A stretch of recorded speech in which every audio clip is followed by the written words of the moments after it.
নমস্কার বন্ধুরা, দ্য রসনা কিচেনে আপনাদের সকলকে স্বাগত জানাই। আজ আমি একটা নতুনত্ব পরোটা, কুমড়োর পরোটা বানিয়ে দেখাবো। কুমড়ো দিয়ে এই পরোটাটা আমি বানিয়েছি, অসাধারণ খেতে হবে। আপনারা এই পরোটাটা অবশ্যই বাড়িতে একবার হলেও ট্রাই করবেন।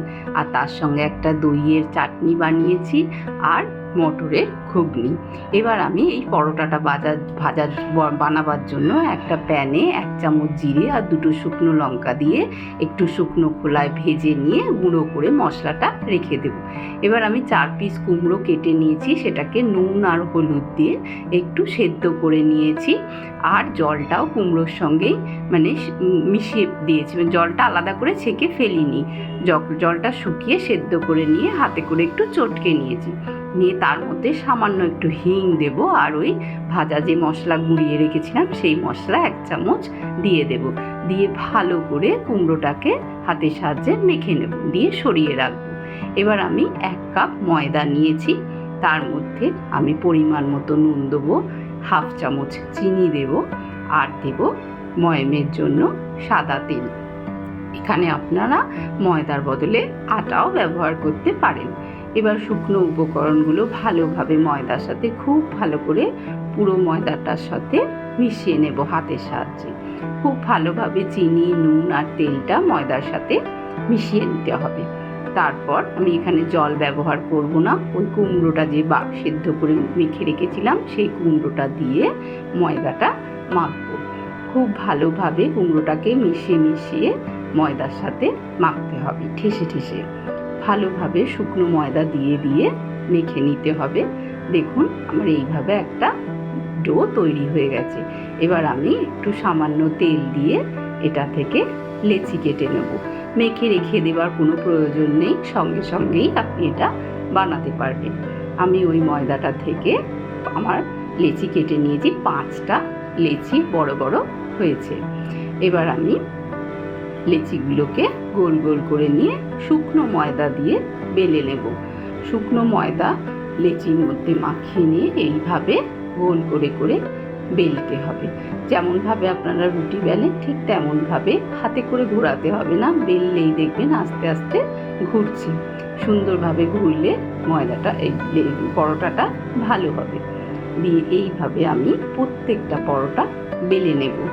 আমার ভিডিওটা যদি ভালো লাগে লাইক করবেন, কমেন্ট করবেন, শেয়ার করবেন আর আমার চ্যানেলটাকে সাবস্ক্রাইব করে প্লিজ আমার পাশে থাকবেন। দেখুন কেমনভাবে আমি আস্তে আস্তে শুকনো ময়দা দিয়ে বেলে নিচ্ছি। এরকমভাবে আমি সব পরোটাগুলো বেলে নেব। যখন পরোটাগুলো সব বেলা হয়ে যাবে, এদিকে আমি গ্যাসের উপরে একটা প্যান বসিয়ে দিয়েছি।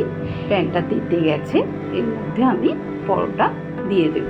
শুকনো খোলায় পরোটাটাকে প্রথমে এপিট ওপিট করে সেঁকে নিতে হবে। উল্টে পাল্টে খুন্তি করে একটু চেপে শুকনো খোলায় ভালোভাবে সেঁকতে হবে। দেখুন পরোটাটা ফুলে উঠছে শুকনো খোলাতে। ভালোভাবে সেঁকা হয়ে গেলে আমি এর মধ্যে সাদা তেল ছড়িয়ে দেব। আপনারা চাইলে এখানে ঘিয়েরও ব্যবহার করতে পারেন। সামান্য একটু সাদা তেল পরোটার উপর ছড়িয়ে দিলাম। দেখুন তেল দিতেই পরোটা ফুলে উঠছে, মানে আমার বেলাটা এবং ময়দা মাখাটা পারফেক্ট হয়েছে। খুব ভালোভাবে বেললে আর সুন্দরভাবে ময়দাটাকে যদি ঠেসে হাতের সাহায্যে মাখেন তাহলে পরোটাগুলো নরম এবং মচমচে হবে। আর এইভাবে তেল পড়লেই বা কড়াইয়ে তাপ পেলেই ফুলতে শুরু করবে। উলট পালট করে এপিট ওপিট করে খুব ভালো করে আমি একটু লালচে করে ভেজে নেব, নিয়ে তুলে রাখবো। দিয়ে আবার ওই প্যানের মধ্যেই আমি আরও একটা পরোটা আপনাদের ভেজে দেখিয়ে দিচ্ছি। দেখুন প্রথমে শুকনো খোলায় উলট পালট করে এপিট ওপিট দুপিটি ভেজে নিতে হবে। তারপরে যখন একটু কালার ধরতে শুরু করবে, এরকম সাদা হয়ে যাবে, তখন এর মধ্যে আমি উপর থেকে তেল ছড়িয়ে দেব।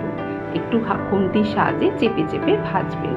আর তেলটা দেওয়ার সাথেই দেখুন ফুলে উঠছে পরোটাগুলো, তার মানে পরোটাগুলো ভীষণ ক্রিস্পি আর মুচমুচে হবে। দিয়ে এবার উলট পালট করে লাল করে ভেজে নিয়ে আমি তুলে রাখবো। এইভাবে আমি প্রত্যেকটা পরোটা ভেজে নেব। পরোটাগুলো শুধুই আপনারা খেতে পারবেন, শুধু খেতেও সুন্দর লাগবে। কিন্তু আমি এখানে একটা দইয়ের চাটনি বানিয়েছি, তার মধ্যে দই ভাজা মশলাটা, যেটা জিরে শুকনো লঙ্কা, ওটা দিয়েছি, বিট লবণ আর একটু চাট মশলা ছড়িয়ে দিয়েছি। এটা দিয়েও দারুণ লাগবে। আর একটু আলু মটর দিয়ে ঘুগনি করেছি। এই দিয়ে খেয়ে একদিন ট্রাই করে অবশ্যই কুমড়োর পরোটাটা দেখবেন, দারুণ খেতে হবে। আর খেয়ে জানাবেন আমাকে কেমন হয়েছে। আপনারা সকলে খুব ভালো থাকবেন। ধন্যবাদ।